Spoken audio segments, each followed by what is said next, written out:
দ্বিতীয় মেয়াদে যুক্তরাষ্ট্রের প্রেসিডেন্ট দায়িত্ব নেওয়ার পর প্রথমবারের মতো ওয়াশিংটন সফরে গেছেন ভারতের প্রধানমন্ত্রী নরেন্দ্র মোদী। সেখানে দুই নেতা দ্বিপাক্ষিক সম্পর্কের গুরুত্বপূর্ণ বিষয়গুলো নিয়ে আলোচনায় অংশ নেন।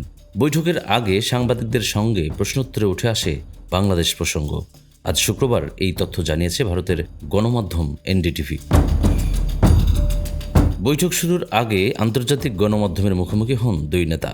এ সময় একে অপরের আলিঙ্গন করেন ও হাত মেলান ট্রাম্প মোদি। দুই নেতা গণমাধ্যমের কাছ থেকে আসা বিভিন্ন প্রশ্নের জবাব দেন। এমন এক প্রশ্নে উঠে আসে বাংলাদেশ প্রসঙ্গ। এক ভারতীয় সাংবাদিক ট্রাম্পকে প্রশ্ন করেন, বাংলাদেশের বিষয়ে আপনার অভিমত কী? কারণ এটা স্পষ্ট যে বাইডেন প্রশাসনের আমলে মার্কিন ডিপ স্টেট বাংলাদেশে সরকার পরিবর্তনের সঙ্গে জড়িত ছিল।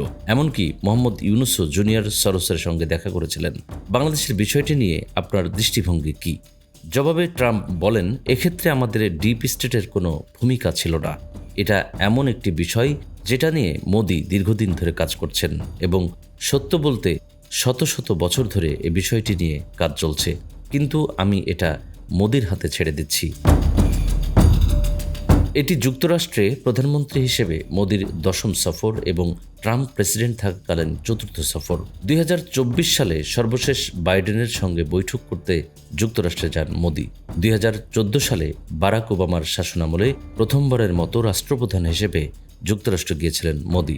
ট্রাম্পের সঙ্গে দেখা করার আগে মোদি ইলন মাস্ক, তুলসি গ্যাবার্ড, বিবেক রামাস্বামী ও জাতীয় নিরাপত্তা উপদেষ্টা মাইকেল ওয়ালজের সঙ্গে বৈঠক করেন।